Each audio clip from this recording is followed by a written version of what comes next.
예, 오늘 강의 본문 말씀은 한 절입니다. 마가복음 1장 1절. 제가 받들어 읽겠습니다.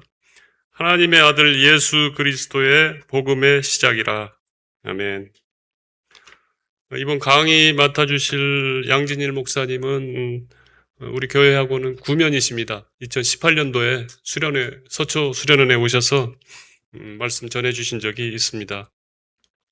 안양하고 괴산에서 가양 공동체를 이끌고 계시고 요즘에는 뭐 전국 각지 교회에서 요청이 오는 대로 방문하셔서 이 성경 강의를 해주시고 계시고 신구약에 대한 많은 그 책들을 이렇게 저술 활동을 활발히 하고 계십니다. 양 목사님 나오실 때 큰 박수로 환영해 주시면 감사하겠습니다.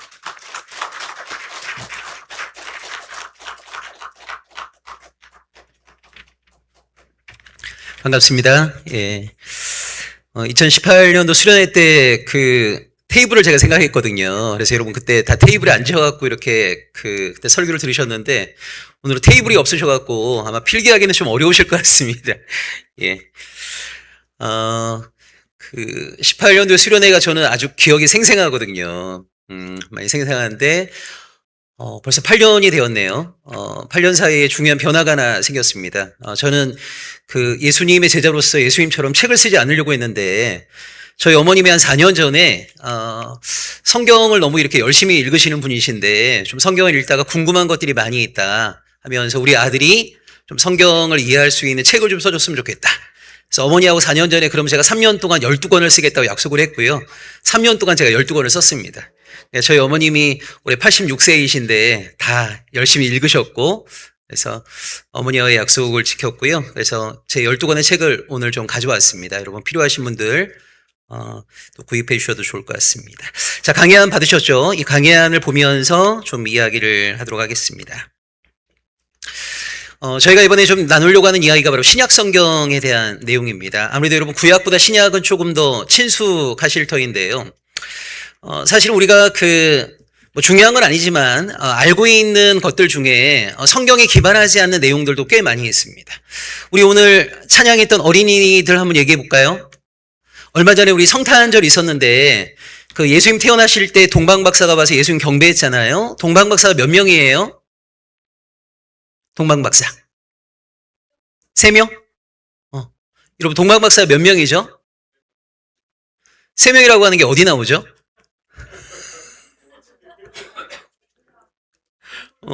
아무데도 안 나옵니다.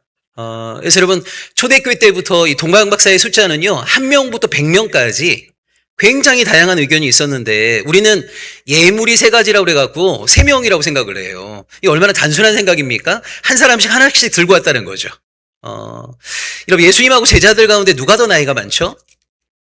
예수님하고 베드로하고 누가 더 나이가 많습니까? 베드로요? 성경 어디에 나오죠? 아마 여러분이 그렇게 생각하신 거는 아마 영화 때문에 그러지 않을까요?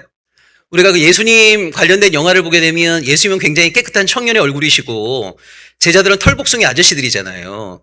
당연히 제자들이 더 나이가 많지 않을까? 이렇게 생각하는데 마태복음 17장 27절에 보면 예수님과 12제자 가운데 성전세를 내야 될 사람은 예수님하고 베드로밖에 없습니다. 성전세를 누가 내는 거냐면 20세 이상의 남성이 내는 거거든요. 그러니까 보통 신학자들은 예수님이 30즈음일 때 사도 바울이 25살, 베드로는 21살이었을 거라고 봅니다. 여러분, 가브리엘 천사가 마리아에게 와서 마리아야 네가 아기 예수를 잉태할 거야 라고 했을 때 마리아가 몇 살 정도였을까요? AD 1세기 유대 여인들이 몇 살 정도에 결혼을 했을까요? 보통 12살 정도에 결혼했습니다. 이건 이스라엘만 그런 게 아니고요. 고대 근동 사회에서 여성이 초경을 할 때가 대부분 다 결혼 연령이었고요. 조금 늦게 결혼한다 그러면 14살, 15살. 여러분, AD 1세기의 이스라엘에서 엄마와 첫 아이의 나이 차이는 15살을 거의 넘지 않습니다. 그래서 여인들은 12에서 14살 정도에 결혼을 하고요. 남성들은 17에서 19세 사이. 그러니까 20세 이상이라는 말은 뭐냐면 한 집안의 가장이라는 거죠. 그래서 예수님의 12제자 가운데 유일하게 결혼했다라고 보는 제자는 한 21살 정도의 베드로, 정도이고 나머지 제자들은 대부분 다 10대 중후반으로 보고 예수님이 특별히 사랑하셨던 요한을 15살 정도로 보거든요. 근데 이제 우리는 미디어의 영향 때문에 제자들이 예수님보다 월등히 나이가 많다고 생각을 많이 한단 말이에요. 그래서 어떻게 보면 우리가 이래저래 알고 있는 많은 것들 가운데 사실은 성경의 명확한 지지를 받는 게 생각보다 그렇게 많지는 않습니다. 그래서 여러분이 좀 자세하게 성경의 말씀들을 한번 꼼꼼하게 좀 읽어주시기를 부탁을 드리고, 제 3번의 시간을 통해 갖고는 길게 얘기하기 좀 어렵잖아요. 그래서 여기 나와 있는 내용을 중심으로 좀 이야기를 좀 풀어보도록 하겠습니다. 먼저 여러분 신약 성경은 27권이 있습니다. 이 27권 가운데 4개의 복음서가 있고요. 그 다음에 한 권의 역사서인 사도행전이 있고 21권의 서신서가 있습니다. 그리고 한 권의 묵시록, 요한계시록이 있죠. 그러니까 여러분 신약 성경이 27권인데 그 가운데 21권이 편지입니다. 4분의 3이 편지예요. 그래서 여러분 신약의 별명이 뭐냐면 편지의 책입니다. 편지의 책. 자, 4개의 복음서가 있습니다. 마태, 마가, 누가, 요한 4개의 복음서가 있는데요. 초대교회 당시에 복음서라는 이름으로 등장했던 텍스트가 한 40개 정도 됩니다. 혹시 여러분 도마복음 들어보셨습니까? 유다복음, 베드로복음, 마리아복음 이런 거 들어보셨죠?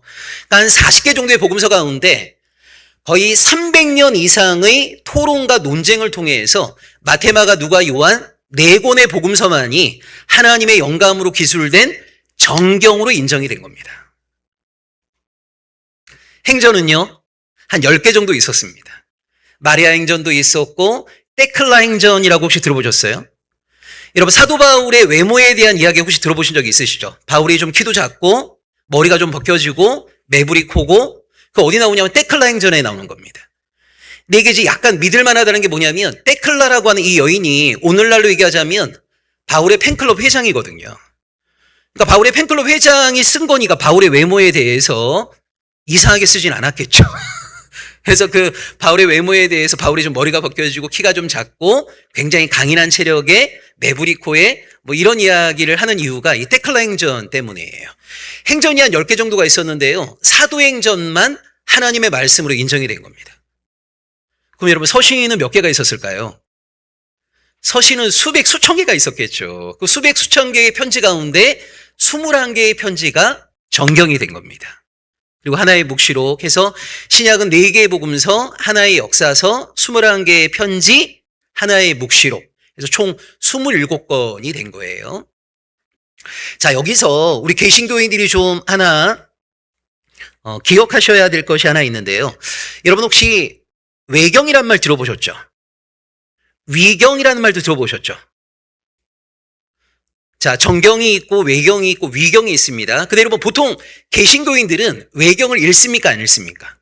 여러분 이제 마카베상, 마카베아, 유디서, 집회서 이런 거 우리 잘 안 읽죠? 우리 잘 안 읽죠? 심지어 어떤 개신교인들은요, 외경은 읽어서는 안 되는 거 아닌가? 약간 불온문서 아닌가? 이거는 천주교 신자들이나 읽는 거 아니야? 라고 생각하는 분들이 좀 계십니다. 여러분 간단하게 좀 설명을 드리면 자, 우리가 신앙 공동체입니다. 우리가 신앙 공동체인데 누군가가 자, 이거 하나님의 말씀이야 라고 우리에게 소개를 해줘요. 무조건 감사합니다.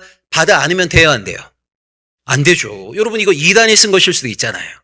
사이비가 쓴 것일 수도 있잖아요. 그러니까 이게 정말 하나님의 영감으로 기술된 하나님의 말씀인가라고 하는 것을 오랜 세월 동안 연구도 하고 토론도 하고 논쟁도 하고 그렇게 해서 최종적으로 이게 하나님의 말씀이라고 하는 것을 우리가 수용할 수 있는 거거든요. 자, 여기에서 어떤 텍스트가 있는데 예선에서 탈락한 거를 위경이라고 합니다. 아, 이거는 볼 필요가 없어 라고 예선에서 아예 탈락한 거예요. 자, 그런데 이거는 우리 신앙에 도움이 된다 해서 본선에 올라간 것 가운데 최종적으로 하나님의 말씀으로 인정된 걸 정경이라고 하고 인정받지 못한 걸 외경이라고 하는 겁니다. 그러니까 여러분 외경이라고 하는 것은 뭐냐면 읽어서는 안 될 불온문서는 아니고요. 우리 신앙에 유익을 제공해 준다고는 인정을 받은 겁니다. 본선에 올라간 거죠. 본선에 올라갔는데 최종적으로 영감받은 하나님의 말씀으로 인정된 건 정경. 그렇지 아니하고 우리 신앙의 경건함을 위해서 읽을 것을 권장받은 게 외경입니다. 여러분 예를 들자면 성경이 아니지만 토마스 아 캠피스가 쓴 그리스도를 본받아 같은 책 읽을 수 있습니까? 없습니까? 철로역정 같은 책 읽을 수 있어요? 없어요?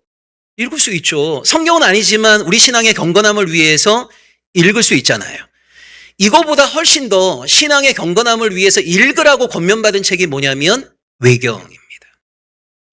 그래서 여러분 루터, 깔뱅, 츠빙글리, 멜랑이톤 모든 종교개혁가들이 신앙의 경건함을 위해서 외경을 읽을 것을 권했지, 야 이건 절대 읽어서는 안 돼, 너 이거 읽으면 큰일 나 라고 외경을 불온문서로 만들지 않았어요. 근데 우리 한국 개신교인들이 약간 외경을 위경처럼 인식하는 경향이 좀 있습니다. 그래서 여러분 위경하고 외경은 좀 다른 겁니다. 외경은 다른 거예요. 그래서 이 수많은 복음서하고 행전, 편지, 묵시록 엄청나게 오랜 세월 동안의 토론과 논쟁을 통해서 신약의 27권이 정경으로 확정된 거는요 AD 397년입니다. 그러니까 여러분 얼마나 오랜 세월 동안의 토론과 논쟁이 있었던 겁니까? AD 397년에 마태복음부터 요한계시록까지의 신약의 27권이 정경으로 확정이 된 겁니다. 자, 여러분 여기 서신서 한번 잠깐 볼까요? 거기 3번의 서신서를 한번 봐주시면,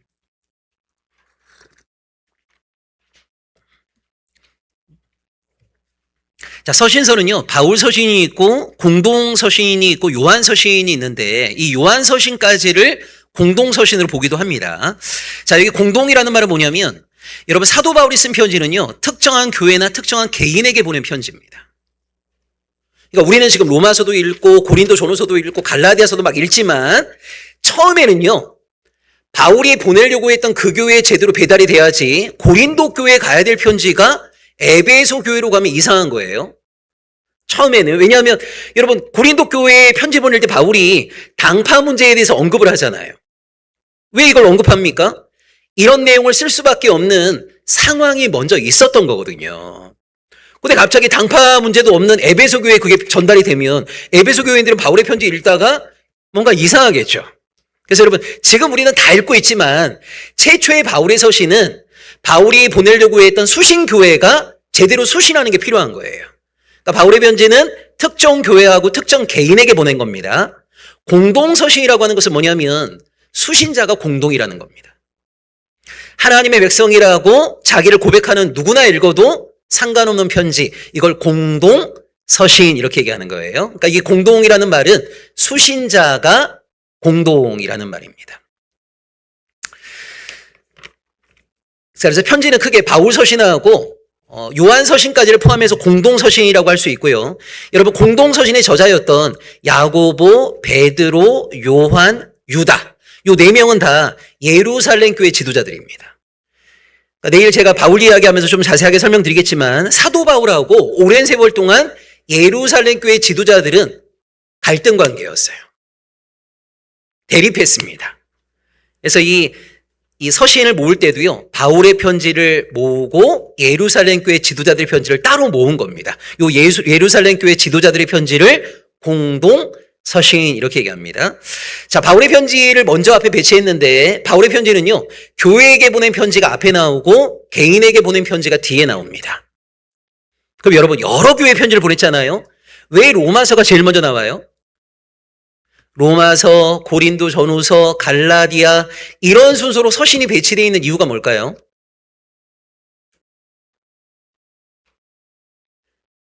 자, 여러 교회 편지를 보냈습니다. 분량이 많을수록 앞에, 분량이 적을수록 뒤입니다. 그러니까 여러분 로마서가 제일 앞에 있는 거는 로마서가 제일 중요한 책이기 때문이 아니고 분량이 제일 많기 때문인 거예요. 자, 개인에게 보낸 편지도 마찬가지입니다. 왜 빌레몬서가 제일 마지막에 있습니까? 개인에게 보낸 편지도 분량이 많을수록 앞에, 분량이 적을수록 뒤에.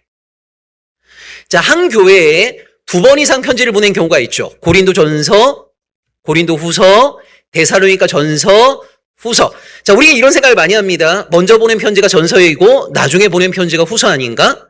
근데 여러분이 고린도 전후서를 자세히 읽어보시게 되면 고린도 전서 안에 내가 너희에게 이미 보낸 글이라는 표현이 나와요. 그래서 학자들이 꼼꼼하게 고린도 전후서를 살펴보니까 고린도 교회하고 사도 바울 사이에는 한 4번 이상의 서신 왕래가 있었던 걸로 보거든요. 이걸 나중에 전서와 후서로 편집했다고 봅니다. 자, 여기서도 분량이 긴 게 전서, 분량이 짧은 게 후서입니다. 자, 얼마나 제대로 이제 학습이 되었는가 한번 테스트 해보겠습니다. 요한 1, 2, 3서가 있습니다. 뭐가 제일 길어요? 그렇죠. 그 다음 2서, 그 다음 3서입니다. 베드로 전후서, 뭐가 길어요? 네, 전서가 긴 겁니다. 그러니까 여러분, 서신을 배치하는 기준은 교회에게 보낸 편지 앞에, 개인에게 보낸 편지 뒤에, 여러 교회 편지를 보냈다. 분량이 많을수록 앞에, 분량이 적을수록 뒤에. 자, 그런데 여러분, 성경에는 굉장히 다양한 장르가 있잖아요. 복음서도 있고, 역사서인 사도행전도 있고, 서신서도 있고, 묵시록도 있습니다. 자, 우리가 성경을 가장 잘 읽는 방법이 뭐냐면, 장르에 맞게 읽는 것이 성경을 가장 잘 읽는 방법 가운데 하나입니다. 자, 이 말이 무슨 말이에요? 편지는 어떻게 읽는 게 가장 좋아요? 편지는 편지처럼 읽으셔야죠. 여러분, 예를 들자면 오늘 이제 끝나고 집에 가셨는데 우편함에 편지가 와 있습니다. 이렇게 만져보니까 엄청 두꺼워요. 봉투를 열어보니까 A4 16장입니다. 근데 여러분 가운데 이런 분이 있어요. 너무 길다. 하루에 한 장씩 16일 동안 읽어야지. 이런 사람 없죠? 세상에서 유일하게 편지를 그렇게 끊어 읽는 사람이 누구냐면 크리스천들입니다. 어제는 로마서 1장, 오늘은 2장, 내일은 3장. 세상에 편지를 그렇게 끊어 읽는 사람이 어디 있어요? 여러분, 서신서는 그렇게 읽으시면 안 돼요. 로마서 읽을 거면 나에게 보낸 편지라고 생각하고 쭉 읽어야 이 편지 안에서 발신자가 편지를 보낸 의도도 포착할 수 있는 거지. 세상에 누가 편지를 끊어 읽습니까? 그래서 여러분, 다른 장르는 모르지만 서신서는 절대 끊어 읽지 마셔야 된다. 네. 자, 네, 묵시록이 있습니다. 여러분, 이 묵시록은요, 구약에 나와 있는 예언하고는 굉장히 다른 장르입니다. 자, 이사야부터 말라기를 우리가 예언서라고 하는데요. 여러분, 예언서 잘 안 읽으시죠? 예언서. 뭐, 딴 것도 안 읽으시죠? 뭐, 예언서만 안 읽으시는 게 아니라, 몇 년 전에 그 설문조사에 따르면 한국 교인들의 64%가 일주일 내내 성경 한 구절도 안 읽는데요. 64%가.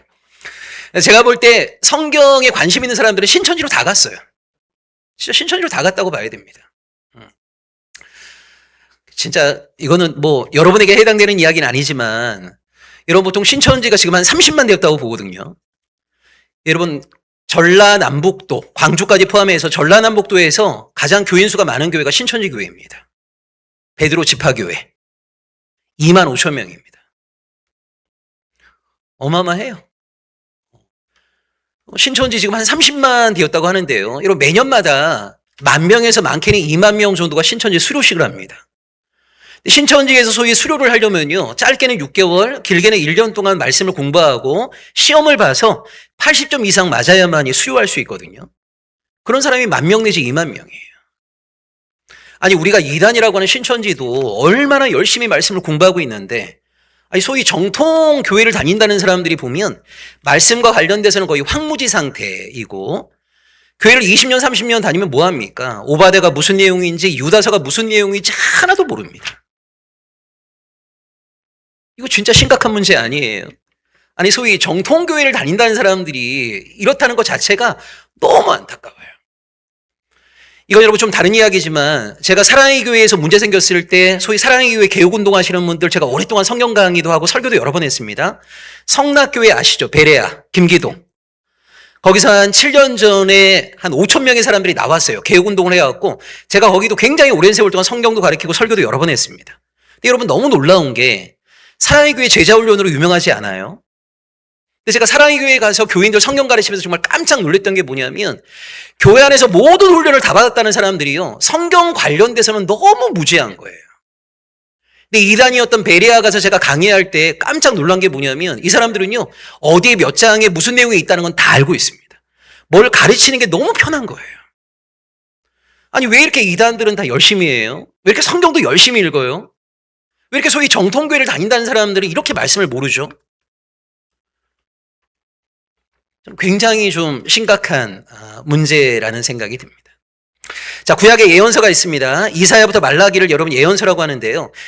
예언의 가장 중요한 특징은 뭐냐면 우리는 예언하게 되면 미래에 일어날 일을 미리 말하는 거라고 생각을 많이 하는데 여러분 성경이 말하는 예언은 그런 게 아닙니다. 성경의 예언을 말할 때는요. 미리 예자를 안 쓰고 맡길 예자를 쓰는 것이 옳습니다. 자, 뭐가 예언이에요? 하나님께서 맡겨주신 말씀을 있는 그대로 선포하는 게 예언입니다. 맡겨주신 말씀을 있는 그대로 선포하는 게 예언이에요. 자, 여러분 언제 하나님이 예언자를 보내시죠? 자, 하나님이 원하시는 정치의 모습이 있습니다. 경제의 모습이 있어요. 종교의 모습이 있습니다. 근데 하나님이 원하시는 모습으로부터 이탈되었어요. 왜곡되어집니다. 그때 하나님께서 예언자를 보내셔갖고 내가 원하는 모습은 이런 거였는데 너희가 지금 잘못하고 있다라고 하는 걸 깨우쳐 주시죠.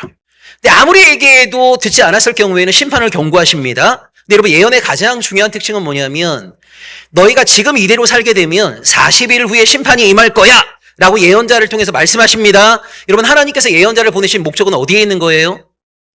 40일 동안 카운트다운을 한 다음에 말씀하신 것처럼 심판하는 것에 목적이 있는 건가요? 아니죠. 예언자의 경고를 듣고 돌이키라고. 예언의 가장 중요한 특징은 뭐냐면 청중의 반응 여하에 따라서 얼마든지 변경 가능한 것이 바로 예언의 특징입니다.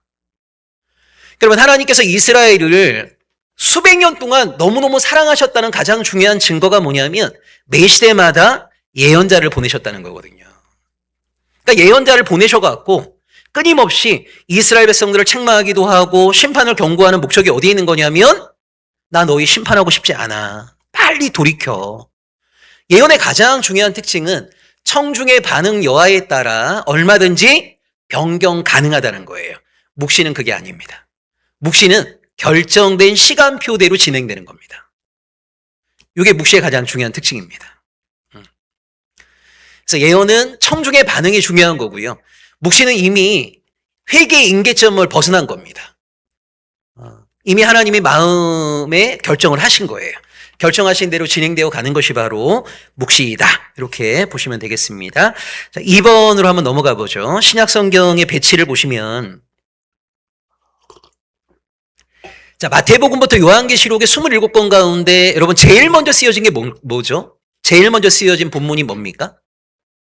마가복음이요. 마가복음.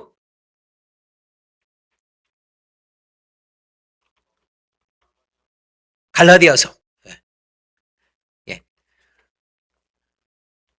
그 제일 먼저 쓰여진 본문으로 보는 것이 바로 바울서신입니다. 바울서신.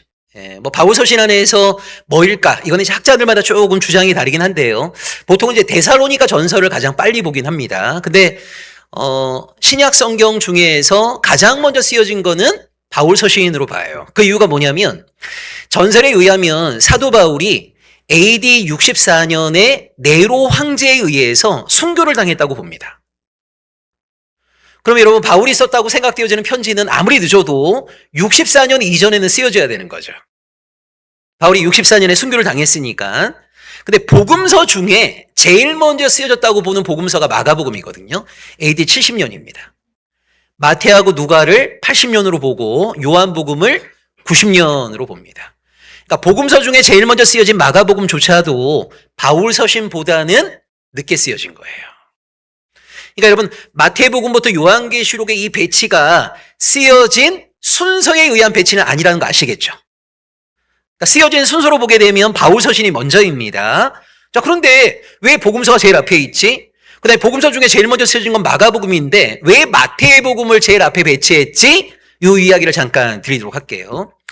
여러분 우리가 모든 성경은 하나님의 감동으로 된 것으로 막 이런 신약 성경에 보게 되면 성경 관련된 구절들이 좀 있죠. 여러분 바울이 디모데에게 편지 보낼 때 모든 성경은 하나님의 감동으로 된 것으로 할 때 거기에 모든 성경은요. 창세기부터 요한계시록은 아닙니다. 바울이 모든 성경이라고 쓸 때는 구약을 말하는 거죠. 아까 제가 말씀드린 것처럼 신약 성경이 하나님의 말씀으로 인정받은 것은 397년이에요. 그러니까 여러분 예를 들면 AD 2세기, AD 3세기에 성경 하면 뭘 얘기하는 거예요? 구약을 말하는 거죠.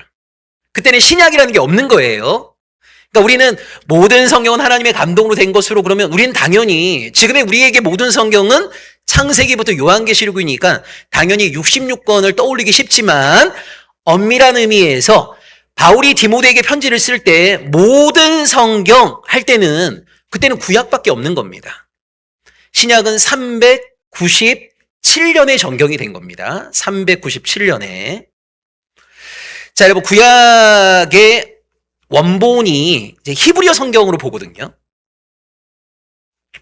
히브리어 성경. 근데 여러분 유대인들이 보고 있는 히브리어 성경을 보시게 되면 제일 처음에 나오는 본문이 창세기고요. 제일 마지막에 나오는 본문이 역대기입니다. 우리하고 다르죠? 우리는 어떻게 돼 있어요? 제일 처음에 나오는 본문이 창세기이고 제일 마지막에 나오는 본문이 말라기잖아요. 말라기. 근데 여러분 유대인들이 보는 히브리어 성경은 창세기로 시작해서 역대기로 끝나거든요. 왜 우리하고 이렇게 다를까? 이걸 이제 하나 이야기 좀 하도록 하겠습니다. 자, 유대인들은 여러분 성경을 타낙이라고 불러요. 타낙 또는 타나크라고 부릅니다. 타낙 또는 타나크라고 부르는데, 자, 이 말이 무슨 말이냐면 유대인들은 성경이 세 개의 장르로 구성되어 있다고 봅니다. 토라, 느빔, 케투빔. 자, 토라는 우리가 보통 율법 또는 오경이라고 번역을 하고요. 느빔은 예언서입니다. 케투빔은 성문서입니다. 그래서 토라, 율법서, 느빔, 예언서, 케투빔, 성문서. 요 세 개의 장르로 성경이 되어 있다고 봐요. 유대인들은. 그래서 여러분 토라의 첫 자음인 티귿, 느빔의 니은 이렇게 첫 자음을 떼서 거기에 모음 알을 붙이게 되면 타나크가 되는 겁니다. 그러니까 이 유대인들의 성경을 타낙 또는 타나크라고 부르는 이유는 뭐냐면 성경은 토라와 느빔과 케투빔의 결합이다 이렇게 보는 거예요. 지금 이것도 수호가 다 가능한 건가요? 그렇죠. 죄송합니다. 왜냐하면 이게 히브리어니까 토라, 느빔 이런 것들이 큰 틀에서만 설명을 부탁드리겠습니다. 그래서 여러분 유대인들의 성경을 이제 타낙이라고 하고요. 그 다음에 토라도 하나님의 말씀이고 예언서, 느빔도 하나님의 말씀이고 케투빔, 성문서도 하나님의 말씀인데 이 중에서 토라가 가장 거룩한 말씀, 그 다음 예언서를 그 다음 거룩한 말씀, 성문서를 그 다음 거룩한 말씀으로 생각했어요. 자, 이걸 유대인들은 어디에 빗대어 설명을 하냐면 여러분 성막 아시죠? 이스라엘의 출애굽한 이후에 하나님의 임재를 상징하는 성막이라는 걸 건설했잖아요. 성막이 여러분 크게 세 개로 구성되어 있습니다. 동쪽 문으로 들어오게 되면 마당, 뜰이 있죠. 좀 더 들어가게 되면 성소가 있죠. 조금 더 들어가게 되면 지성소가 있죠. 자, 성막은 세 개예요. 마당, 성소, 지성소. 이 세 곳 모두가 하나님의 임재를 상징하는 거룩한 장소인데 어디가 제일 거룩합니까? 지성소. 그 다음 성소, 그 다음 마당이죠. 그래서 유대인들은 뭐라고 설명했냐면 토라는 지성소이고 느빔, 예언서는 성소이고 케투빔, 성문서는 마당이다. 이렇게 설명을 했어요. 그리고 유대인들이 성경을 어떻게 배치했냐면 가장 거룩한 말씀일수록 앞부분에 배치한 겁니다. 그럼 여러분 유대인들의 성경은 어떻게 되어 있겠습니까? 토라가 제일 앞에 나오고 예언서가 그 다음에 나오고 성문서가 제일 마지막에 나오는 거예요. 성문서가. 그래서 토라, 예언서, 성문서의 선수로 구약이 되어 있는 겁니다. 유대인들의 성경에는. 그럼 여러분 성문서가 여러 개 있을 거 아니에요? 시편도 성문서이고 잠언도 성문서이고 여러 개 있습니다. 근데 왜 제일 마지막에 역대기를 배치한 거냐면 여러분 토라를 제일 앞에 배치했는데 그 가운데 창세기가 제일 앞에 있죠. 창세기가. 근데 여러분 창세기를 자세히 보시게 되면 창세기 안에 족보가 한 10번 정도 나옵니다. 아담의 족보도 나오고 아브라함의 족보도 나오고 족보가 한 10번 나오거든요. 그래서 창세기의 별명이 족보의 책입니다. 족보의 책인 창세기로 시작을 했어요. 그리고 여러분이 역대상 1장부터 9장을 보시면 이스라엘 12지파의 족보가 나옵니다. 그러니까 유대인들 성경을 어떻게 배치한 거냐면 족보의 책인 창세기로 시작해서 족보의 책인 역대기로 끝낸 겁니다. 이걸 우리가 보통 수미상관 구조라고 하잖아요. 그래서 구약은 족보로 시작해서 족보로 끝난 거예요. 그래서 나중에 신약의 27권을 정경으로 확정할 때 족보가 제일 먼저 나오는 마태복음을 앞에 배치하면서 신약이 구약의 그 역사를 그대로 계승하고 있음을 강조한 겁니다. 그래서 마태복음을 제일 앞에 배치한 겁니다.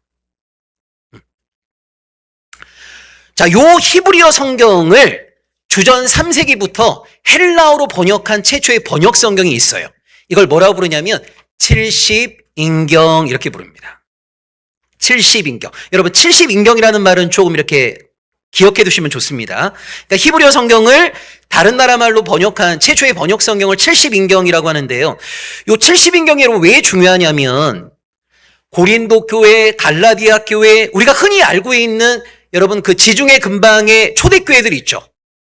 그 초대교인들은 히브리어로 구약 성경을 읽은 게 아닙니다. 그들은 헬라어로 번역된 구약 성경 70인경을 읽은 겁니다.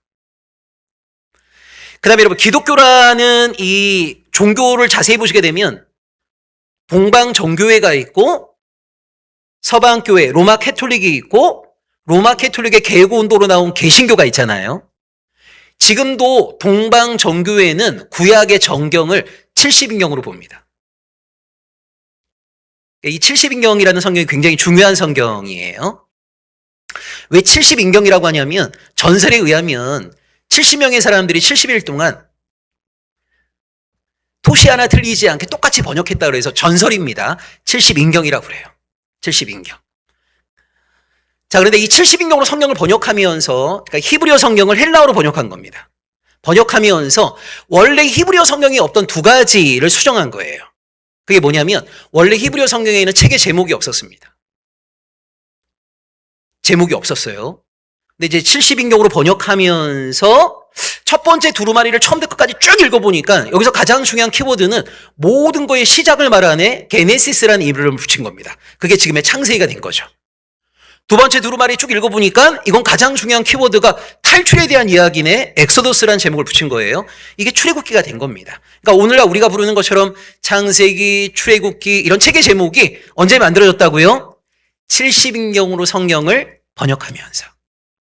자, 그 다음에 두 번째가 뭐냐면 아까 유대인들의 히브리어 성경은 어떻게 배치됐다고 그랬죠? 가장 거룩한 말씀들을 앞부분에. 그래서 토라, 예언서, 성문서의 순서로 배치됐다고 그랬잖아요.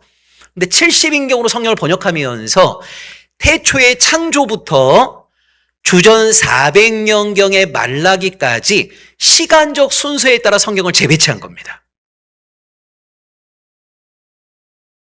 그게 창세기부터 말라기의 순서입니다.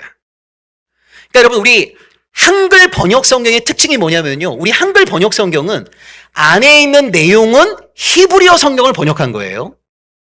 책의 배치는 70인경을 따른 겁니다. 그러니까 여러분 만약 우리가 히브리어 성경을 번역하고 히브리어 성경의 배치를 그대로 따랐으면 우리 구약도 어떻게 돼야 돼요? 창세기로 시작해서 역대기로 끝나야죠. 근데 우리는 지금 창세기로 시작해서 말라기로 끝나잖아요. 그러니까 안에 있는 내용은 히브리어 성경을 번역한 거고 책의 배치는 70인경을 따른 거다.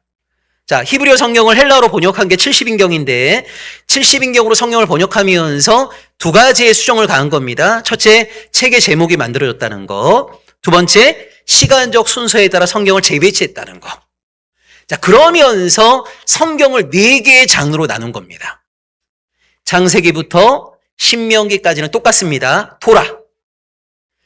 그 다음 여호수아부터 에스더까지를 역사서라고 한 겁니다. 그 다음에 욥기부터 아가까지를 시가서. 그 다음에 이사야부터 말라기까지를 예언서. 이렇게 4개의 장르로 나눈 거예요. 율법서, 역사서, 시가서, 예언서. 요 70인경의 장르 배치 순서를 그대로 따라한 게 바로 신약의 장르 배치인 겁니다. 여러분, 오경, 토라에 뭐가 나옵니까? 하나님의 구원 사건인 출애굽 사건 나오죠. 하나님의 말씀인 십계명과 율법 나오죠. 예수 그리스도의 구원 사건, 예수님의 말씀이 기록된 게 뭡니까? 복음서. 그래서 율법이 제일 앞에 있는 것처럼 복음서를 제일 앞에 배치한 겁니다. 율법 다음에 뭐예요? 여호수아부터 에스더서가 이스라엘 백성이 가나안 땅에 어떻게 들어가게 되었는지, 그 가나안 땅에서 어떤 삶을 살게 되었는지 이스라엘 역사에 대한 역사서잖아요. 그래서 율법 다음에 역사서가 있기 때문에 복음서 다음에 초대교회가 어떻게 탄생하게 되었는지, 이방에 어떻게 복음이 전파되게 되었는지 초대교회 유일한 역사서가 바로 사도행전이란 말이에요. 그래서 사복음서 다음에 역사서인 사도행전을 배치한 겁니다. 자, 역사서 다음에 뭡니까? 욥기부터 아가가 시가서입니다. 요 시가서에 대응하는 것이 바로 21개의 서신서.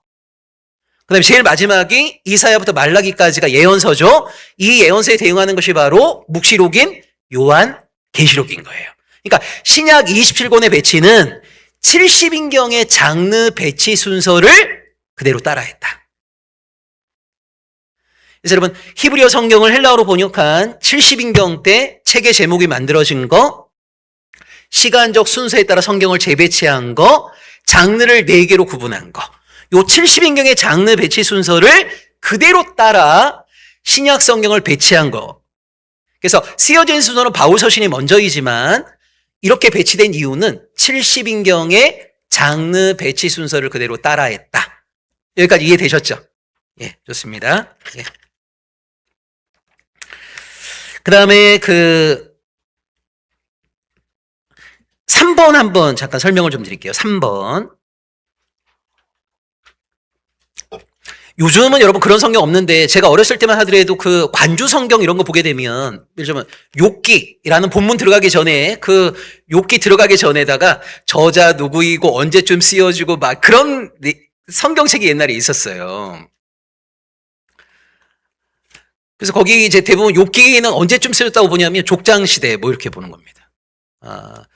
자, 근데 여러분 성경 본문과 관련돼서 우리가 하나 기억하셔야 될 것이 뭐냐면, 자, 이걸 시점으로 보실 때요, 시점. 본문의 배경을 1이라고 하고, 본문을 썼을 때를 2라고 하고, 본문이 정경으로 확정되었을 때를 3이라고 한다면, 1, 2, 3이 동일한 성경 본문은 아무것도 없습니다. 그러니까 본문의 배경하고요, 쓰여진 시점하고요, 정경으로 채택된 시점은 조금씩 차이가 납니다. 조금씩. 자, 욥기 한번 얘기해 볼까요? 여러분, 예를 들자면, 자, 어떤 본문이 이렇게 발견이 되었어요. 딱. 이 본문을 보면서 학자들이 이게 언제쯤 쓰여졌을까라고 할 때 가장 중요하게 보는 게 뭘까요?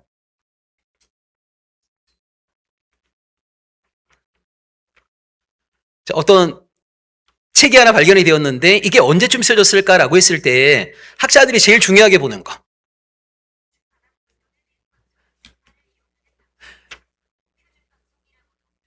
지금 저한테 뭐라고 하는 거야? 자, 여러분, 예를 들자면, 지금 2026년이잖아요. 2100년경에 우리나라 어딘가에서 무슨 문서 하나가 발견되었습니다.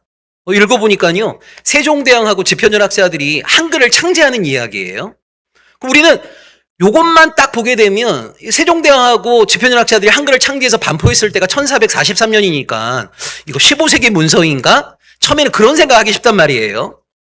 근데 집현전학자들이 만들어 온 어떤 초안을 보면서 세종대왕이 대박 뭐 이런 대사가 나와요. 좀 더 읽어보니까 뭐 헐 이런 것도 나와요. 그러니까 학자들이 이제 주목하는 건 뭐냐면 본문 안에 사용되어진 단어도 탄생한 시점이 있잖아요. 시점. 요걸 이제 가장 중요하게 보는 거거든요. 그러니까 이 세종대왕하고 집현전학자들이 대화를 나누는데 뭐 대박이니 헐이니 이런 단어가 나오는 걸 보면 이제 학자들은 이 대박이나 헐이란 단어가 언제부터 일상적인 언어로 사용되어졌는가. 이게 만약 21세기 초다라고 한다면 이 문서는 아무리 빨라도 21세기 이전에는 쓰여질 수 없는 거죠. 그러니까 그런 거예요. 그러니까 학자들이 어떤 문서를 봤을 때 이게 언제쯤 쓰여졌을까. 예를 들자면 이런 겁니다. 여러분 우리 한국 교인들은 전도서 그러면 솔로몬이 쓴 3부작 가운데 하나라고 생각합니다. 잠언, 전도, 아가를. 근데 보통 구약학자들은요, 전도서가 헬레니즘 시기, 주전 4세기나 3세기경에 쓰여졌다고 보거든요. 그 이유가 뭐냐면, 주전 4세기에 등장했던 신조어가 전도서 안에 많이 나와요. 그러니까 주전 4세기경에 만들어진 단어가, 솔로몬은 주전 10세기 인물인데, 주전 10세기에 쓰여질 수는 없는 거잖아요. 그러니까 우리 생각이랑 좀 다른 겁니다. 욥기도 마찬가지입니다. 여러분 욥기 안에 보게 되면 주전 7세기, 6세기, 5세기에 등장했던 신조어들이 많이 쓰여 있습니다. 이거를 족장시대에 쓸 수는 없는 거죠. 족장시대 때.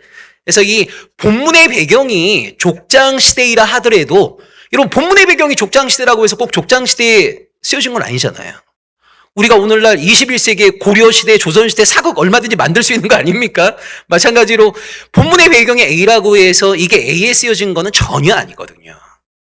그런 의미에서 본문의 배경하고 쓰여진 시점이 거의 유사한 것은 서신서입니다. 서신서는 본문의 배경하고 이걸 바울이 쓰고 있는 시점이 거의 유사한 거죠, 이거는. 그러니까 1하고 2의 차이가 거의 없는 건 서신서인 거고, 나머지 본문들은 본문의 배경, 쓰여진 시점, 정경으로 확정된 시점 사이의 간격이 굉장히 크다라고 하는 거 하나 기억하시면 좋겠습니다. 자, 이제 5번 한번 보시면요. 아까 제가 그런 말씀 드렸습니다. 복음서가 한 40개 정도 돼 있는데 사복음서만 정경이 됐어요. 그러면 아니 마테마가 누가 요한은 정경이 되고 도마복음이나 유다복음은 정경이 되지 못했단 말이에요. 그러면 어떤 건 정경이 되고 어떤 건 정경이 되지 못한 이유가 뭘까? 판단의 기준이 뭐였을까라고 했을 때 제일 중요한 건 뭐냐면 누가 썼냐입니다. 그러니까 이 사도가 쓴 것일수록 권위를 부여받은 거예요. 사도가 쓴 것일수록. 그 여러분 딱 걸리는 게 누구냐면 마가죠. 마가는 예수님의 12제자가 아니었잖아요. 마가. 근데 어떻게 마가가 쓴 마가복음은 정경이 됐지? 베드로 전서 5장 13절에 보면 마가는 베드로의 믿음의 아들입니다. 그래서 초대교회 전설에 따르면 베드로가 나중에 예루살렘 교회에서 밀려납니다. 밀려나면서 로마에 가서 복음을 전할 때 베드로를 통역했던 동역자가 마가예요. 그래서 베드로하고 마가가 함께 동역을 한단 말이에요. 그리고 베드로전서 5장 13절에 분명히 베드로는 마가를 자신의 믿음의 아들이라고 이야기를 합니다. 그래서 마가복음은 초대교회 때부터요. 베드로가 말한 것을 마가가 썼다고 본 거예요. 그러니까 로마서도 바울이 직접 쓴 게 아니죠. 바울이 말한 걸 더디오라는 사람이 쓰는 거잖아요. 근데 우리는 더디오가 썼다고 하지 않고 바울이 썼다고 주장하잖아요. 왜냐하면 이 사람으로 하여금 이걸 쓰게 한 거니까. 이걸 이제 사역형 저자라고 하는데, 그래서 이 마가복음은 초대교회 때부터 이건 베드로가 쓴 거와 다름이 없다라고 해서 마가복음은 권위를 획득했어요. 누가는 바울의 동역자였기 때문에 또 권위를 획득한 겁니다. 그래서 이게 정경이 됨에 있어서 가장 중요한 거는 누가 썼냐. 이 사도성이 제일 중요합니다. 사도성. 자, 그 다음에 여러분 최초의 교회는 예루살렘에서 탄생했지만 이후에 굉장히 다양한 지역의 교회가 막 생겨났습니다. 그러면 초대교회가 여러분 한 50곳이었다고 하면 상상해 보세요. 그러면 마태복음이 있다라고 했을 때 처음에는 한 권이었겠지만 필사를 막 하면서 아니면 회람을 하면서 모든 교회가 이제 마태복음을 읽었을 거 아닙니까? 자, 그랬을 때 50개의 교회 가운데 45개의 교회는 하나님의 말씀으로 인정하고 5교회가 인정하지 않는 본문도 있을 수 있고 45개의 교회는 하나님의 말씀으로 인정하지 않는데 5교회는 너무너무 좋아하는 본문이 있을 수 있겠죠. 자, 이때 얼마나 많은 교회로부터 하나님의 말씀으로 인정받고 있는가. 이 보편적 교회로부터의 승인. 이게 또 중요합니다. 그러니까 왜 마태복음은 정경이 되고 도마복음은 되지 않았는가라고 했을 때 1번 사도성이 중요하고요. 근데 여러분 사도성이라고 하는 것은 그래서 여러분 옛날에 위작이 많습니다. 사도가 쓴 게 아닌데 책 제목은 다 사도가 쓴 것처럼 하는 거예요. 베드로 행전 뭐 이런 식으로. 사도성이 일단 첫 번째 중요했고 보다 중요했던 건 뭐냐면 얼마나 많은 교회로부터 인정받고 있는가. 이 보편적 교회로부터의 승인이 중요한 거예요. 승인. 이런 상황 속에서 이제 정경이 된 것과 되지 못한 것이 구분이 된 겁니다. 자, 이쪽으로 한번 넘어가 보겠습니다.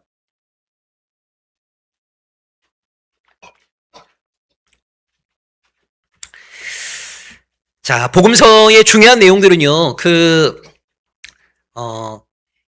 여기는 저희가 워낙 시간이 짧기 때문에 복음서 안에 있는 내용을 다 다룰 수가 없잖아요. 그래서 여러분 이거는 정말 우리가 좀 생각했으면 하는 것들을 제가 여기다 쓴 거고 중요한 내용들은 여러분이 꼭 한번 책을 봐주시면 좋을 것 같고요. 자, 복음서는 이게 아니죠. 여러분, 예수님이 사역을 할 때 제자들이 예수님과 따라다니면서 그때그때 이렇게 쓴 게 아닙니다. 아까 얘기했던 것처럼 제일 먼저 쓰여진 복음서를 마가복음을 보는데 마가복음이 AD 70, 마태하고 누가를 80, 요한복음을 90년으로 본단 말이에요. 그러니까 예수님이 AD 30년경에 승천했다고 본다면 제일 먼저 쓰여진 복음서도 40년 이후에나 등장한 거예요. 그러면 왜 40년 안에는 복음서가 없다가 40년이 지난 이후에야 복음서를 기술하게 되었을까? 이제 가장 중요한 이유는 여러분 대부분의 초대교인들은 임박한 종말신앙을 믿고 있었습니다. 정말 주님이 문자 그대로 곧 오실 거라고 생각한 거예요. 이걸 나중에 베드로는 하나님의 때와 우리 인간의 때가 얼마나 다를 수 있는가? 죽게는 하루가 1000년 같고 이런 기술을 하잖아요. 근데 대부분의 초대교회인들은 주님이 정말 곧 오실 줄 알았기 때문에 뭔가 문서를 남겨서 후대가 계속 그것을 보게 하는 것, 이런 필요성을 잘 느끼질 못했습니다. 또한 예수님과 관련된 어떤 이야기를 알고 싶으면요, 증인이 일단 너무 많잖아요. 여러분, 우리가 고린도 교회다라고 했을 때 예수님이 어떤 사역하셨는지 어떤 말씀하셨는지를 알고 싶다면 베드로를 사경의 강사로 초대해갖고 2주 동안 베드로에게 들으면 되는 거예요. 마리아 초대해갖고 예수님의 어린 시절부터 어떻게 지냈는지 들으면 되는 거예요. 하다못해 여러분 사복음서 모두에 나오는 기적사건이 오병이어 기적이거든요. 그 오병이어 기적사건에 대해서 알고 싶으면 그때 여러분 그 현장에서 오병이어를 먹었던 사람이 성인 남성만 5,000명이니까 여인과 아이들까지 하게 되면 수만 명 아닙니까? 현장에 있었던 사람 데려와서 그날 오병이어 사건이 어떻게 전개되었는지를 들으면 되는 거예요. 그러니까 굉장히 많은 증인들이 있었기 때문에 굳이 문서를 남겨야 될 필요성을 전혀 느끼지 못했습니다. 그런데 예수님이 곧 오실 거라 기대했는데 재림은 지연되고 있고 이 뭔가를 증언할 수 있는 사람들이 1명, 2명 하나님의 부름을 받게 되었단 말이에요. 이렇게 몇 년의 시간이 더 흘러가게 되면 이제는 증인들이 사라지는 어떤 상황 속에서 영구적 기록의 필요성이 되면서 이때부터 이제 본물 터지듯이 복음서들이 막 나오기 시작하는 겁니다. 그래서 왜 이렇게 복음서가 예수님의 승천으로부터 한 40년 이후에나 등장하게 되었는가? 증인들이 사라지고 있다는 위기감이 사실은 가장 컸다고 봐야 합니다. 자, 40개의 복음서 가운데 4개가 정경이 됐고요. 이 4개의 복음서를 또 2개로 나눕니다. 마테마가 누가를 하나로 묶고 요한복음을 또 따로 이렇게 구분합니다. 마테마가 누가를 공관복음이라고 하고요. 요한복음은 좀 이렇게 구별합니다. 공관이라는 말은요, 관점을 공유한다는 말이에요. 그러니까 마태, 마가, 누가는 같은 관점을 가지고 있고 요한복음은 조금 다릅니다. 그래서 여러분 많은 설명을 할 수 있지만 딱 하나만 기억하세요. 예수님의 인성과 신성 가운데 공관복음은 예수님이 우리와 똑같은 인간이심을 강조하는 게 공관복음입니다. 그러니까 예수님의 인성과 신성 가운데 인성을 보다 강조하는 게 공관복음이고 신성을 보다 강조하는 게 요한복음이다. 이렇게 이해하시면 되겠어요. 자, 여러분 신학적으로 예수님에 대한 가장 온전한 정답을 뭐라고 하냐면 예수님은 100% 신이신과 동시에 100% 우리와 동일한 인간이시다. 이게 이제 여러분 기독론, 예수님이 어떤 분인가를 얘기할 때 예수님에 대한 가장 전형적인 정답입니다. 이게 예수님은 100% 신성과 100% 인성을 함께 겸비하셨다. 자, 그 가운데에서 예수님이 우리와 똑같은 인간이심을 보다 강조하는 게 바로 공관복음입니다. 그래서 여러분 공관복음인 마태복음과 누가복음에는 예수님이 여인의 몸에서 태어나신 이야기가 나오죠. 피곤하시면 주무시는 이야기가 나오죠. 배고프시면 시장하신 이야기가 나오고 슬픈 광경을 바라보시면 눈물을 흘리는 이야기가 나온단 말이에요. 공관복음은. 그러니까 그게 오늘 우리에게는 너무 당연한 거지만 여러분 공관복음을 처음 기술할 때는요. 소위 영지주의라고 하는 이단에 반박하는 거거든요. 그러니까 영지주의자들은 예수가 우리와 똑같은 인간으로 오심을 부인했단 말이에요. 그래서 이 복음서 저자들은 그렇지 않아. 진짜 예수님은 우리와 똑같이 여인의 몸에서 태어나셨어. 주무시기도 하시고 음식을 드시기도 하시고 울기도 하신 우리와 동일한 인간이셨어. 이걸 강조하는 게 공관복음입니다. 근데 여러분 요한복음은 예수님은 태초부터 하나님이십니다. 그러니까 요한복음은 예수님의 신성을 강조하는 거예요. 신성. 그러니까 이 공간복음과 이 요한복음의 차이를 가장 극명하게 드러내는 것이 뭐냐면 공간복음은 예수님의 인성을 보다 강조하고 있고 요한복음은 예수님의 신성을 보다 강조하고 있다. 자, 여기서 이제 중요한 이야기를 하나 제가 좀 드리려고 합니다. 자, 여러분이 보실 때 지금 우리 한국교회가요.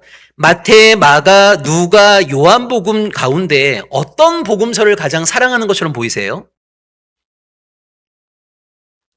마태, 마가, 누가, 요한 가운데 지금 우리 한국교회가 어떤 복음서를 가장 사랑하고 좋아하는 것처럼 보이십니까? 요한복음이죠. 여러분은 어떠세요? 여러분은 마태, 마가, 누가, 요한 가운데 어떤 복음서가 제일 좋으세요? 여러분도 요한복음이세요? 왜 요한복음을 제일 좋아하시죠? 예? 3장 16절 때문에.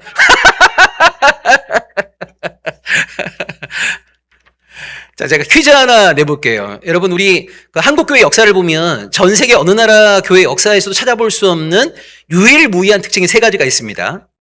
우리 한국교회는요, 선교사님이 들어오시기 전에 세례받은 사람들이 수십 명이 있었습니다. 선교사님이 들어오시기 전에 교회가 있었습니다. 선교사님이 들어오시기 전에 한글로 번역된 성경이 있었습니다. 이건 여러분 전 세계 어느 나라 교회 역사에서도 존재하지 않는 한국 교회만의 유일무이한 특징이에요. 이해가 안 가죠? 아니 보통 선교사님이 어느 지역에 가신 다음에 그 지역 사람들과의 만남을 통해 갖고 그들에게 복음을 전하고 복음을 수용한 사람에게 세례를 주고 교회를 세우고 그들과 협력해서 성경을 번역하고 이게 일반적인데 근데 우리나라는요, 공식적으로 상주 선교사님이 들어온 해를 1884년 알렌 때부터 보거든요. 근데 알렌이라는 선교사님이 조선에 들어오시기 전에 이미 세례받은 사람들이 수십 명이 있었어요. 그들이 세웠던 소래교회라고 하는 독자적인 교회가 있었고 한글로 번역된 성경이 있었습니다. 그래서 여러분 언더우드 선교사님 아시죠? 언더우드 선교사님이 1885년 4월 5일에 제물포항으로 들어오시는데요. 언더우드 선교사님의 가방 안에 뭐가 있었냐면 이수정이라는 사람이 일본에서 번역한 한글 마가복음 성경이 있었습니다. 그러니까 선교사님이 어느 나라에 복음 전하러 들어갈 때 그 나라 사람이 이미 번역한 그 나라 언어로 번역된 성경을 가지고 들어간 유일한 경우입니다. 너무 놀랍지 않아요? 어떻게 이게 가능했을까요? 이게 가능했던 이유는 뭐냐면 조선의 선교사님이 들어오신 것은 1884년이지만 수십 년 전부터 중국과 일본에서는 선교 활동이 있었어요. 그래서 우리나라 국가 관리가 중국이나 일본에 출장을 가거나 조선 사람들이 사업차 중국과 일본에 가서 현지에서 사역하던 선교사님들을 만나서 복음을 듣고 예수를 믿고 세례를 받고 그 선교사님과 함께 성경을 한글로 번역을 하고 그리고 자기 고향에 와서 고향 사람들에게 복음을 전하고 그래서 고향의 교회를 세우고 자, 이런 일이 있었던 겁니다. 자, 그렇다면 여러분 선교사님이 들어오기 전에 이미 한글로 번역된 성경이 있었는데요. 자, 우리 조선 사람들이 선교사님과 협력해서 창세기부터 요한계시록의 66개의 본문 가운데 제일 먼저 번역한 성경 본문이 뭘까요? 마태복음이요? 사복음서 가운데 하나입니다. 요한복음이요? 이제 나올 건 누가복음밖에 없네요. 누가복음입니다. 누가복음. 누가복음을 제일 먼저 번역했습니다. 1882년에 누가복음이 번역이 되거든요. 그리고 제가 한 십몇 년 전에 김혜곤 교수하고 어떤 자료를 이렇게 찾으면서 우리 한국교회 목사님들이 1970년대까지 사복음서 가운데 어떤 본문을 많이 설교했는가를 이렇게 찾아보니까 누가복음 강해 설교를 꽤 많이 하셨어요. 누가복음. 근데 여러분 요즘 누가복음 강해 설교하는 목사들은 거의 없습니다. 요즘은 1980년대 이후에 요한복음 전성시대입니다. 한국교회가. 70년대까지 그러지 않았어요. 80년대 이후부터 완전히 바뀝니다. 자, 왜 이렇게 되었는가? 여기에 이제 사회 경제적 변화가 있어요. 제가 어렸을 때, 저는 1970년생인데요. 제가 어렸을 때만 하더라도 가난한 사람들은 교회 다니고 좀 부유한 사람들은 법당에 간다. 뭐 이런 이야기가 많았습니다. 그게 맞는 건지 틀린 건지 모르겠지만 어쨌건 좀 가난한 사람들이 교회를 다니고 조금 돈깨나 있는 사람들은 주로 불교 신자가 많다. 뭐 그런 이야기를 많이 들었어요. 여러분, 누가복음의 별명이 뭐냐면 가난한 자들의 복음입니다. 여러분이 누가복음을 문자 그대로 보시게 되면 누가복음 안에서는요, 부자들은 절대 구원 못 받습니다. 누가복음 별명이 가난한 자들의 복음, 이방인의 복음, 여인들의 복음, 기도 복음, 성령 복음. 이게 이제 누가복음의 별명이거든요. 그러니까 옛날에 교인들 중에 가난한 사람들이 굉장히 많았을 때는요, 목사님들이 누가복음을 설교할 때 대다수의 교인들이 위로를 굉장히 많이 받았단 말이에요. 여인들의 복음인 누가복음 설교할 때 여러분 교인들 가운데 70%가 여인들 아닙니까? 여인들이 정말 위로를 많이 받았습니다. 그런데 1980년대 이후에 교회 구성원들의 사회 경제적 지위가 굉장히 많이 바뀝니다. 여러분 지금 한번 보세요. 오늘날 대한민국의 대통령 기독교인이잖아요. 김혜경 여사는 CCC 출신 아닙니까? 그 다음에 더불어민주당 대표인 정청래 씨, 국민의힘 대표인 장동혁 씨 다 기독교인 아닙니까? 여러분 지금 한마디로 얘기하자면 진짜 이 정치인들 가운데 여러분 기독교인들이 얼마나 많습니까? 그러니까 옛날처럼 뭐 가난한 자들의 종교가 아니고요. 지금은 기독교라는 종교가 거의 사회 이 지도층들 가운데 굉장히 많습니다. 굉장히 바뀌었어요. 여기서 저는 중요한 이제 변화를 하나 좀 이야기하고 싶은데, 여러분 지역별로 봤을 때요, 도 단위로 봤을 때 기독교인이 제일 많은 곳이 전라도거든요. 지금 좀 줄었어요. 줄었는데도 전라도 지역은 최소 25에서 30%로 봅니다. 전라도 지역은. 제일 적은 데를 대구 경북으로 봅니다. 5에서 7% 정도. 그러니까 여러분 대구 경북하고 전라도하고는 이 기독교인 비율이 굉장히 차이가 심하죠. 근데 도 단위로 봤을 때 이런데요, 특정 지역 단위로 봤을 때 지금 기독교인이 제일 많은 곳이 강남 3구입니다. 40%입니다. 그러니까 한마디로 얘기하자면 이제 한국 사회에서 기독교라는 종교는요, 가난한 자들의 종교가 아닙니다. 중산층의 종교로 바뀌었습니다. 한국 교회에서 요한복음이 많이 설교되는 시점이 80년대 이후. 근데 그때 여러분 뭐가 이제 등장하게 되냐면 경배와 찬양이 등장하거든요. 원래 우리나라 사람들은 노래를 좋아합니다. 노래를 좋아해요.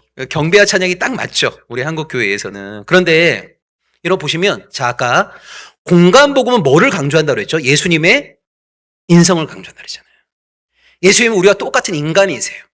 근데 죽기까지 하나님께 온전히 순종하셨습니다. 그리고 제자들에게 나를 따르라고 명하셨어요. 여러분 공간복음은 여러분이 공간복음을 읽게 되면요, 좀 부담감이 밀려옵니다.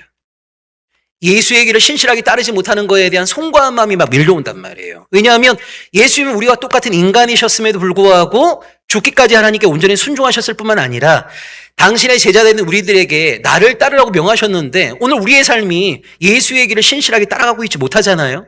그러니까 공간복음을 읽을 때마다 예수의 제자로서 신실하게 살아가지 못하는 내 자신에 대한 초라한 마음, 미안한 마음, 부끄러운 마음 막 밀려들어요. 여러분 요한복음은 뭐를 강조한다고요? 예수 그리스도의 신성을. 그래서 여러분 요한복음에서 예수님이 보여주는 놀라운 일들은요 하나도 놀랍지가 않습니다. 왜 놀랍지가 않아요? 그분은 신이시니까. 그리고 신이신 그분에 대해서 인간인 우리가 행해야 될 도리가 뭐냐면 찬양과 경배입니다. 찬양과 경배만 올려드렸다 하더라도 나는 예수에 대해서 내가 마땅히 감당해야 될 도리를 다 한 것 같은 마음의 위로를 주는 게 요한복음이에요. 그 시기에 딱 나온 것이 뭐냐면 강남 개발을 통한 강남 대형교회들과 경배와 찬양 문화입니다. 그때부터 이제 중산층들이 교회에 들어온 이후부터요, 목사님들이 누가복음을 어떻게 설교합니까?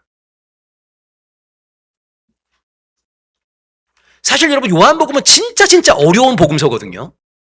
요게 헬레니즘하고 헤브라이즘을 제대로 알지 못하면 요한복음을 제대로 이해하는 거는 진짜 불가능해요. 근데 어느 교회 가보니까 이제 막 예수 믿기 시작한 사람에게 요한복음 읽으라고 막 그러더라고요. 와, 그래서 여러분 지금 우리 한국교회는 너무 요한복음 전성시대입니다. 그러니까 저는 균형을 맞춰야죠. 자, 한번 볼까요? 여러분 우리 한국교인들이 얼마나 요한복음 중심적으로 인식이 왜곡되어 있는가를 한번 볼까요? 한번 여러분 정직하게 손 한번 이렇게 들어봐 주세요. 객관식으로 제가 한번 여쭤보겠습니다. 아니 이렇게 공개적으로 들면 서로 실족할 수 있으니까 마음속으로 들으겠습니다. 마음속으로. 자, 여러분 예수님의 공생의 기간이 얼마입니까? 1번 몇 개월 내지 1년 미만, 2번 2년, 3번 3년, 4번 3년 이상. 자, 1번 몇 개월 내지 1년 미만, 2번 2년, 3번 3년. 마음속으로 드세요. 마음속으로. 4번 3년 이상. 다 드셨죠? 여러분 재밌는 것이 우리 한국 교인들 대다수가 3년이라고 생각을 해요. 3년이라고 말하는 것은요. 요한복음밖에 없습니다. 마태, 마가, 누가복음을 보게 되면 짧으면 몇 개월이고요. 길어도 1년 미만입니다. 근데 왜 우리가 3년이라고 생각하냐면 요한복음에 보게 되면 예수님이 6월절에 예루살렘에 올라가신 이야기가 3번 나옵니다. 요걸 매년 6월절마다 올라간 것으로 계산하는 거예요. 근데 여러분 너무 재밌는 게 아니 3개의 복음서가 말하는 것보다 우리는 하나의 복음서가 말하는 거에 더 큰 비중을 둔다는 게 이게 맞는 건가요? 또 하나 볼까요? 아까 제가 사복음서에 유일하게 다 나오는 기적사건이 오병이어입니다. 여러분 다른 기적사건은요 어디 복음서에 나오지만 어디에는 안 나와요. 근데 사복음서 전체에 유일하게 나오는 기적사건이 오병이어입니다. 여러분 오병이어로 성인 남성만 5,000명 이상을 먹였습니다. 그 오병이어 원래 누구 겁니까? 1번 제자들, 2번 한 어린 소년, 3번 한 어린 소녀. 자 1번, 자 2번, 3번. 지금도 대부분 다 2번을 손드시잖아요. 한 어린 소년의 것이라고 말하는 건 요한복음밖에 없습니다. 마테마가 누가는 제자들 겁니다. 그러니까 얼마나 여러분 한국교회가 요한복음 중심적으로 예수 그리스도를 이해하고 있는지 아시겠죠?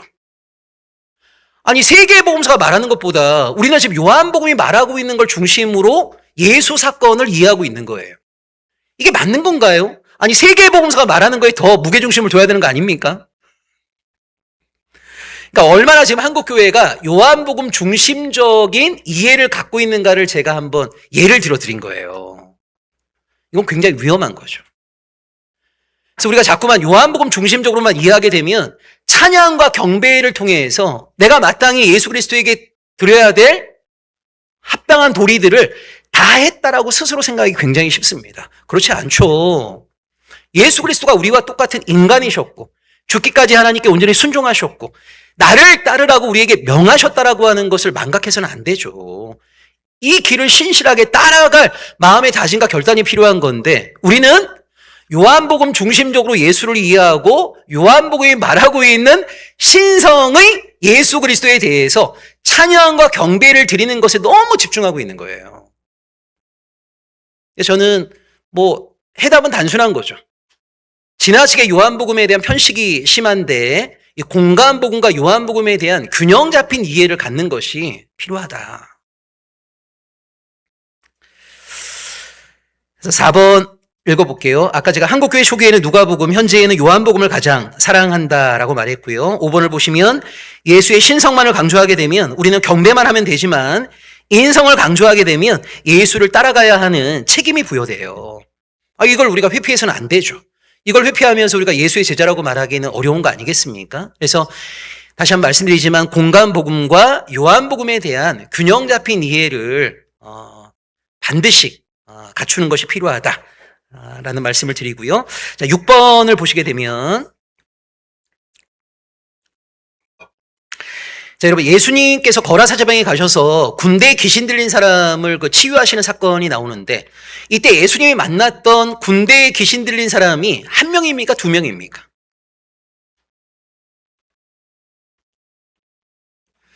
자, 예수님이 예루살렘에 입성하실 때 나귀를 타고 입성하셨습니다. 그때 예수님이 타고 가셨던 나귀가 한 마리입니까? 두 마리입니까? 복음서마다 다릅니다. 근데 여러분 보시면 마태복음은요, 거라사 군대 귀신 들린 사람도 2명이고요, 나귀도 2마리입니다. 왜 마태복음은 2마리, 2명, 이 둘이라는 숫자가 많이 나오는 거냐면, 마태복음은 유대 기독교인들을 대상으로 쓰여진 복음서거든요. 근데 유대인들은 토라에 근거해서 이거 정말 믿을 만한 일이다 라고 하는 것을 받아들이려면 증인이 2 이상이 있어야 됩니다. 그래서 유대인들을 대상으로 기록되어진 마가복음에는 중요한 사건의 현장마다 2이 등장하는 거예요. 근데 마가복음은 유대인을 대상으로 기술된 게 아니잖아요. 그러니까 거기에 지배를 안 받는 겁니다. 그래서 여기는 하나, 한 마리 이렇게 되어 있습니다.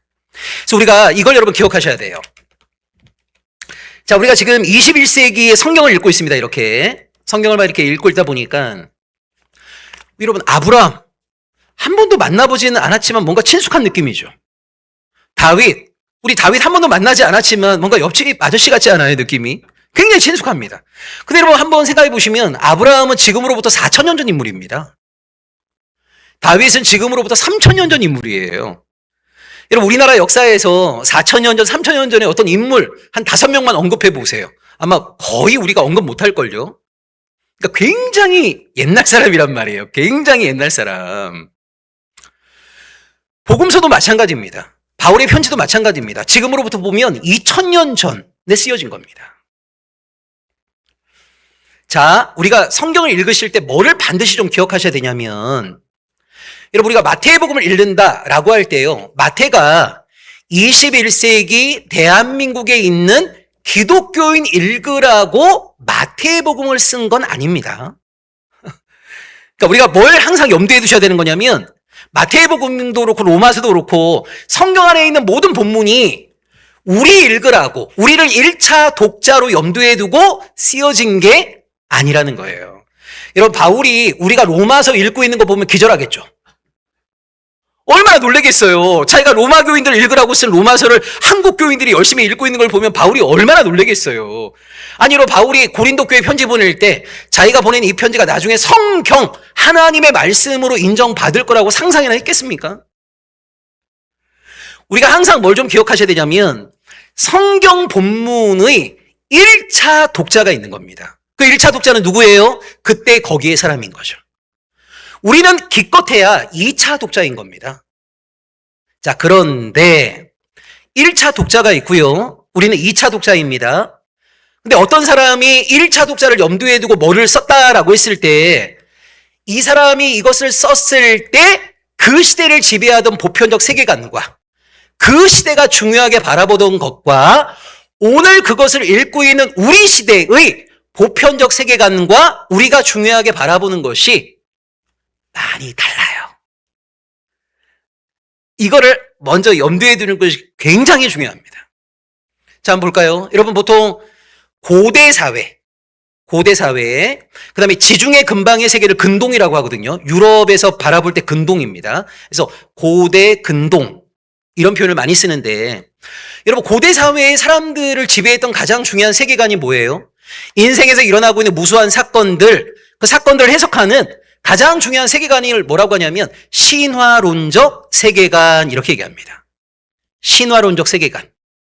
여러분, 현대인들은 신화라는 말만 들어도 뻥, 허구 이런 생각을 해요. 근데 이 신화론적 세계관이라고 하는 것은 뭐냐면 인생의 모든 사건들을 해석함에 있어서 신을 중심으로 사유하는 거예요. 이게 신화론적 세계관입니다. 그러니까 여러분, 옛날 사람들하고 현대인들하고 비교했을 때 누가 더 신앙적이겠어요? 옛날 사람들인 거죠. 그러니까 옛날 사람들이 인생에서 일어나고 있는 무수한 사건들을요, 항상 신을 중심으로 사유합니다. 예를 들자면 6개월 동안 비가 내리지 않는다. 이유가 어디에 있어요? 신이 진노하신 거죠. 그 신의 진노를 풀기 위해서 기우제를 드리는 거 아니겠습니까? 한 남성과 여성이 결혼했는데 5년, 10년 동안 자녀가 생기지 않는다? 신에게 막 빌어야 되는 거예요. 그러니까 모든 것들을 신 중심으로 사유하는 것을 신화론적 세계관. 이게 여러분 고대인들에게는 너무나 보편적 세계관이었단 말이에요. 근데 근대사회 이후에 이 보편적 세계관이 소위 과학주의적, 합리주의적 세계관으로 바뀌어버린 거예요. 그래서 그래서 오늘날 현대인들은요, 뭘 이야기를 함에 있어서 갑자기 초월을 언급하게 되는 순간 대화 안 합니다. 그러니까 이제는 신을 끌어들이면, 쟤하고는 대화 안 해. 지성으로 인정을 안 해주는 거예요. 오늘날에는 뭔가 논리적으로 타당하거나 합리적 사유가 거기 있지 않으면 사람들은 인정하려고 하지 않아요. 세계관이 바뀌어버렸습니다. 또 하나, 고대 사회는 여러분 의미 중심의 사회였고요. 보통 이 근현대를 사실 중심의 사회라고 그러거든요. 오늘날 우리가 누구랑 대화하다가 이 말문 막히면 항상 물어보는 게 그거 아닙니까? 그래서 팩트가 뭔데? 우리는 사실이 중요해요. 사실이. 근데 여러분 옛날에 무슨 소위 막 어떤 기록들 보면 어떤 장군이 죽인 적군의 피가 무릎까지 올라왔다 막 이런 기록이 있어요. 그럼 현대인들은 이거 계산하죠. 무릎까지 올라왔다고? 그러면 싸웠던 평야의 면적, 한 개인의 몸에 담을 수 있는 혈액의 양, 무릎까지의 높이, 막 이걸 계산하면서 무릎까지 피가 올라오려면 47,400명을 죽여야 돼. 막 이렇게 얘기해요, 현대인들은. 근데 여러분, 옛날 사람들에게 그 엄청나게 그 적군의 피가 무릎까지 올라왔다는 말은 어떤 의미인 거예요? 많은 적군을 죽였다. 엄청난 공을 세웠다. 이런 의미인 거예요. 여러분, 이걸 잘 보셔야 됩니다. 마태, 마가, 누가, 요한, 사복음서를 똑같은 사건을 말하고 있는 사복음서를 여러분이 이렇게 비교해서 읽어보시게 되면요. 복음서마다 기술이 조금씩 다릅니다. 아까 제가 얘기했던 것처럼 어디서는 고라사에서 만난 군대 귀신 들린 사람을 2명, 여기는 1명, 여기는 낙이 2마리, 여기는 하나. 제일 다른 게 뭐냐면 예수님이 아리마대 사람 요셉이 그 마련한 무덤에 누였잖아요. 여인들이 예수의 몸에 향품 바르기 위해서 갔는데 무덤은 비어 있었고 예수 못 만나요. 그때 여인들이 만났던 대상이 마태, 마가, 누가, 요한이 다 다릅니다. 어디는 천사 하나, 어디는 천사 둘, 어디는 흰옷 입은 청년 하나, 청년 둘. 사복음서가 다 다릅니다. 그러니까 현대인들은요, 요 다른 기술을 보면서 어떤 질문을 하냐면 도대체 이 사복음서 가운데 뭐가 맞는 거야? 이게 우리의 질문거리가 되는 거예요. 근데 여러분 이걸 아셔야 됩니다. 이 사복음서를 처음 읽었던 초대교인들은 우리만큼 지성이 없어갖고 다르다는 걸 전혀 몰랐을까요? 아니죠. 여기는 1마리, 여기는 2마리라고 하는 걸 그들이 몰랐겠습니까? 우리만 발견한 거예요? 아니죠. 다르게 기술되어 있다라고 하는 것을 초대교인들도 다 알고 있었어요. 근데 왜 이걸 인위적으로 수정하거나 교정하지 않았죠? 그게 초대교인들에게는요, 하나도 중요하지 않았어요. 왜 중요하지 않았냐면, 나귀를 1마리 탔냐, 2마리 탔냐가 중요한 게 아니라, 당시 유대인들이 생각했던 정치, 군사적 메시아는 말을 타요. 말은 전쟁을 상징하는 동물입니다. 나귀는 평화를 상징하는 동물입니다. 모든 유대인들은 메시아가 오시게 되면 말을 타고 예루살렘에 입성해서 로마 군대를 무찌르고 이스라엘을 세계 만방에 우뚝 세워줄 거라고 기대했거든요. 예수는 너희들이 기대하는 메시아가 아니라 나는 평화의 왕으로 왔다는 것을 평화를 상징하는 나귀를 타고 입성한 거란 말이에요. 1마리냐 2마리냐가 중요한 게 아니라 나귀를 탔다는 게 중요한 겁니다. 그 무덤에서 누구를 만났냐? 이건 현대인들의 관심사죠. 예수가 부활하셔서 무덤이 비어 있었다. 예수를 만나지 못했다. 이게 중요한 거예요. 이게. 그러니까 우리가 성경을 읽으실 때 우리가 어쩔 수 없습니다. 우리는 21세기의 관점으로 성경을 읽을 수밖에 없는 거예요. 근데 21세기의 관점으로 1세기에 기록되어진 텍스트를 읽다 보면 걸리는 게 굉장히 많단 말이에요. 여기에서 말하는 것하고 여기서 말하는 게 다르다 보니까 이걸 막 인위적으로 뭔가 이렇게 좀 조정하고 싶은 그런 마음도 막 든단 말이에요. 근데 왜 초대교인들은 그것을 인위적으로 수정하지 아니하고 그대로 두었을까? 그게 그들에게는 중요하지 않은 문제였단 말이에요.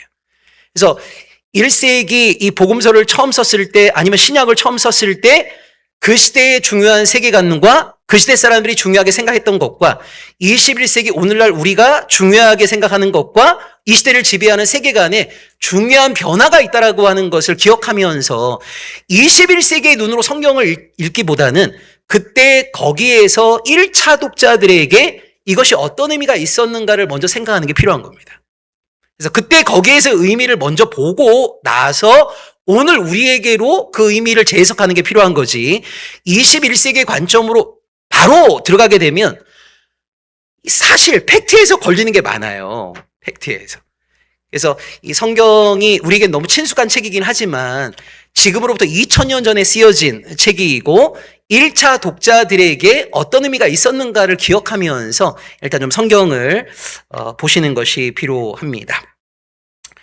자, 9번, 10번 짧게 얘기하고 마치도록 할게요. 여러분, 누가복음하고 바울서신 10권을 2세기 초중반에 마르시온이라는 사람이 있었는데요. 이 사람이 야, 이게 바로 진짜 하나님의 말씀이야 라고 하면서 구약 다 무시하고 누가복음하고 바울이 쓴 편지 10개만이 하나님의 말씀이라고 마르시온이라는 사람이 먼저 주장을 한 겁니다.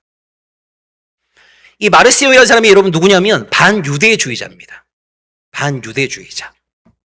그래서 기독교 역사를 보게 되면 구약에서 유대인들을 사랑하시는 하나님과 신약에서 예수 그리스도가 아버지라고 부른 하나님은 다르다라는 주장을 최초로 했던 인물이 바로 마르시온입니다.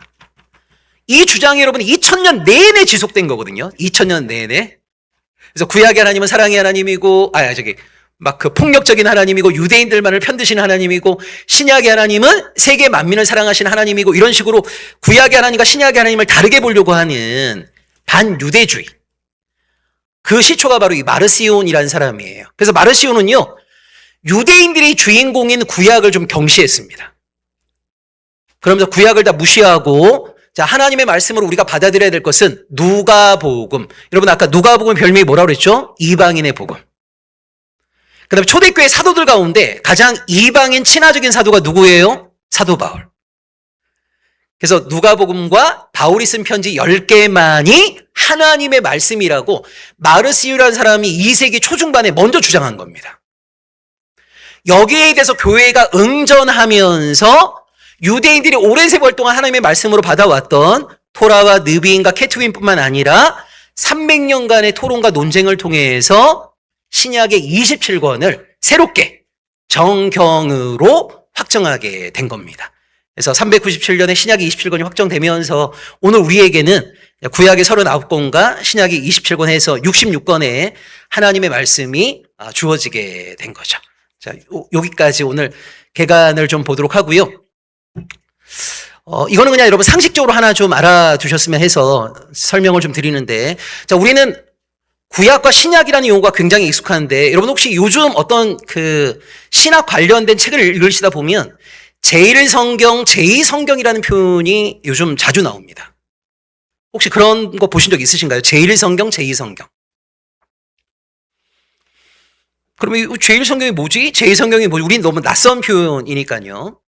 이게 뭐냐면 이제 미국에 있는 신학교 교수들 중에 몇몇 사람들이 지금 이런 운동들을 약간 펼치고 있는데 아직까지 우리 한국 교회에 제대로 소개는 안 된 겁니다. 왜 이런 이야기를 하고 있는 거냐면 구약, 신약이라는 표현을 계속 쓰다 보니까 사람들은 뭐를 더 중요하게 생각해요? 여러분은 구약, 신약 가운데 뭐를 더 중요하게 생각하세요? 신약을 더 중요하게 생각하죠. 그래서 구약은 옛 약속, 신약은 새 약속, 뭐 이런 식으로 신약이 더 중요하다는 느낌이 많이 든단 말이에요. 근데 여러분 이걸 아셔야 됩니다. 397년에 카르타고 종교회의에서 신약의 27권을 확정할 때요, 구약을 대체하는 것으로 신약을 확정한 것이 아니라 신약은 구약의 부록 같은 거예요. 구약이라는 토대 위에 신약이 확정된 겁니다. 근데 우리가 자꾸만 구약, 신약 이런 식의 표현을 쓰다 보니까 이 언어에 우리가 지배를 받는 거예요. 그래서 구약은 흘러간 거 아닌가? 신약이 더 중요한 거 아닌가? 이런 생각을 많이 해요. 그래서 여러분 종교 개혁가였던 마틴 루터, 그 여러분 루터를 추종하는 사람들이 지금 루터교 아닙니까?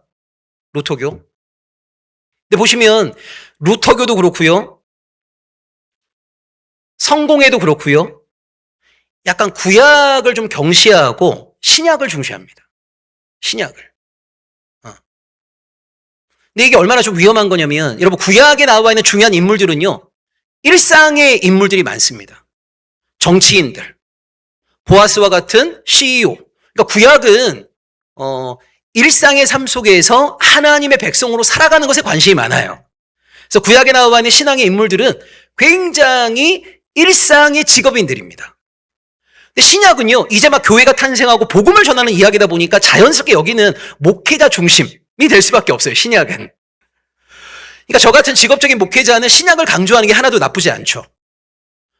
근데 어떻게 보면 하나님이 우리에게 기대하시는 것은 일상의 삶 속에서 하나님 나라 백성답게 살아가는 것인데 그 일상의 삶 속에서 하나님 나라 백성답게 살아가는 이야기는 사실 구약에 많이 나오는 거거든요. 구약에.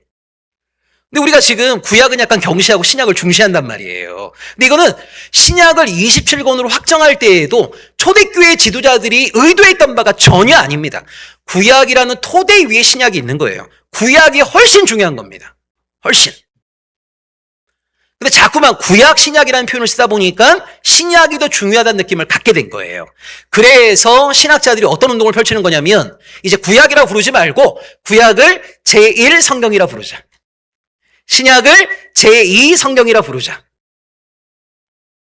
그래서 여기는 제1성경, 여기는 제2성경 그러면 뭐가 더 중요한 느낌이에요?